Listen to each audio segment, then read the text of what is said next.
Hi again, this is Andy Wilkinson from SkinnyGainMuscle.com, bringing you the second part in this question and answer session, me getting back to you on some of the key challenges and frustrations that you've been having when it comes to gaining weight and muscle if you're skinny. And these are questions that you've kindly asked me after choosing to take the offer for 20 free videos over at SkinnyGainMuscle.com. That's SkinnyGainMuscle.com. Get 20 free videos there and an opportunity to ask me a question that's challenging you or frustrating you at the moment. And we're just picking up right now where we left off beforehand. The question is, what's your biggest challenge or frustration about trying to gain weight or muscle? And me wanting to get through as many of these questions as I can within the time we've got for these videos. Next question is, I don't gain weight at all. I eat a lot of exercise. I eat a lot. I do exercises. I don't gain any weight at all. I'm not gaining any weight or muscle gain. I've tried one supplement but it's not working and I really need to gain weight. So once again, eating a lot, doing exercises and trying supplements, it's not working. Well, in this case here, you've got to get the balance right so that your hormones are working with you on this. It's not just enough to eat a lot. It's not just enough to do any type of weight training, and it's not just enough to eat loads of supplements. If you're not hitting your calorie needs, you're not getting the proportions right for your nutrition, then you're not going to get the results that you really want. So my advice to you is, first of all, go through those 20 free videos to get the key aspects of nutrition handled, and then we can go deeper in that. And on the weight training side of things, you want to be paying attention to strength-based exercises. There's major muscle movements to focus on the largest muscles in your body, and you want to keep your workouts under an hour ideally, so that you're playing on your hormone side and not producing too much cortisol, which can have a negative effect. Cortisol is a stress hormone which is released when we do any physical activity, but it can have a really negative effect if we start exceeding that 45 minutes to an hour of weight training. It can really start to limit and hamper and affect our muscle growth in a negative way. Next question. Challenge is worrying about working out some parts of the body while leaving others, that kind of puts me off because I don't want to have an irregular body.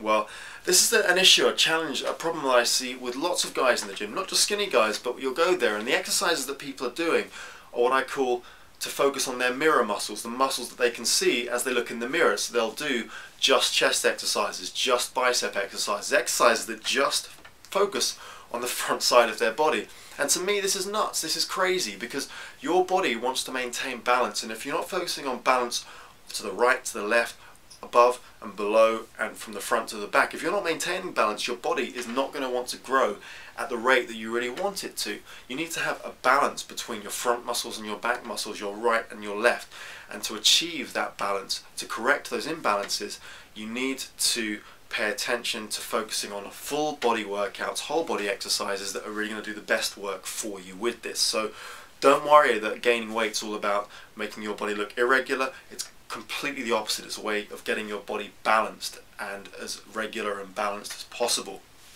So it shouldn't be a concern. Next one. When I eat well and gain some weight, after a while I feel lazy about eating and I lose it again. And also when I gain some weight in like 2 weeks, I can lose it in 1 day when I'm not eating properly.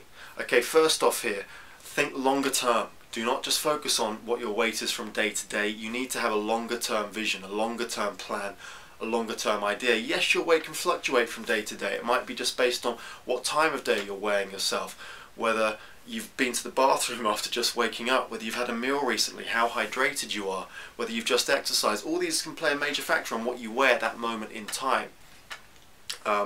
So really you want to be monitoring your weight on maybe every 2 weeks, every month, to get an idea of what's happening here. Don't limit it to just day to day. The idea next that you kind of raise is the idea of feeling lazy after a while. Yes, you need to be consistent in your eating plans, and the way to do that is to plan in advance, to have an idea of exactly how to spread your calories throughout the day, how often you need to be eating. Once you've got the template, the structure, the framework in place, everything else then becomes a lot easier. It's like anything. You start doing something for the first time, it feels awkward. You start doing it a few days, the novelty factor starts to wear off. You've got to push through that, you've got to push beyond that, keep doing it, and then after about 30 days of consistent activity, it starts to become second nature and it feels strange when you don't do it. So it's a case of applying the proper, correct, right habits on a regular basis until they feel like second nature, and then you'll have gained momentum all by itself, and then anyone's going to have a hard time pulling you away from those activities. It's just a case of getting the ball rolling, getting the momentum going, and being consistent. Motivation, what can your motivation be?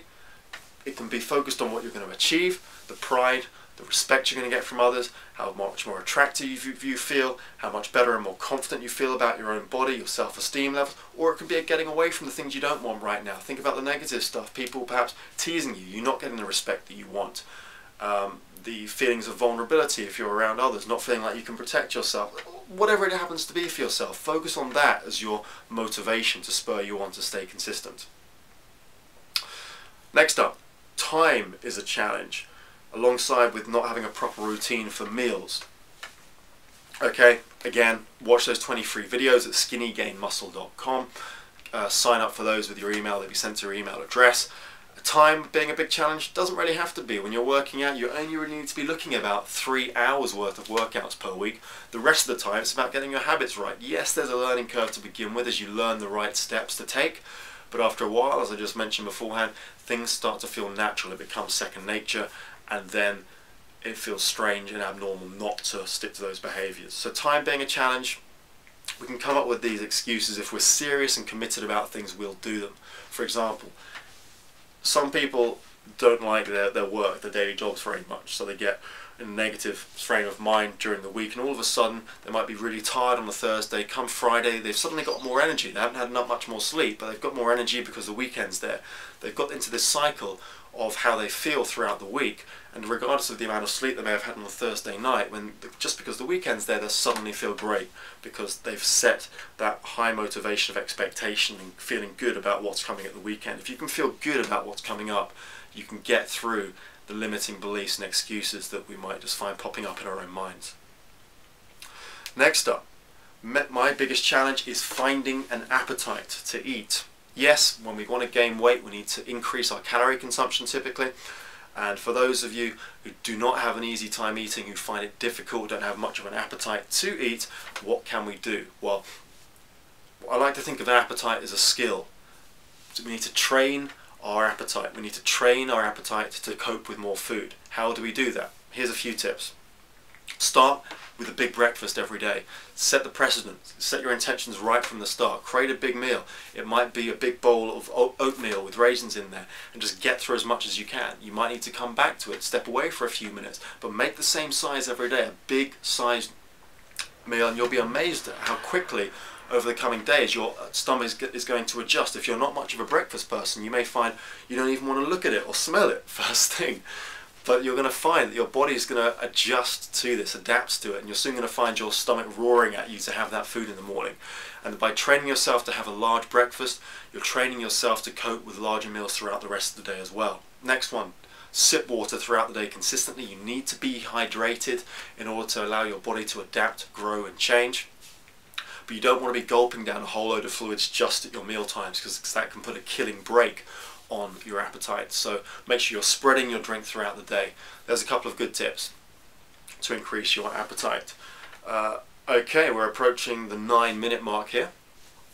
So I'm going to close this video. Once again, I'm Andy Wilkinson from skinnygainmuscle.com, and it really is my intention and desire to help you as much as possible to increase your weight, to gain weight, gain muscle and gain the size that you want that may have been eluding you and escaping you all this time.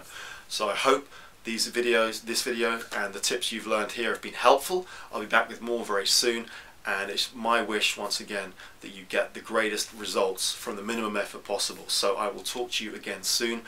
Go put into action what you've learned here, and if you want any more information, go to skinnygainmuscle.com and you can learn more, or go to the blog skinnygainmuscle.com/blog and find out more there. Okay, I'll talk to you soon, and thanks for watching.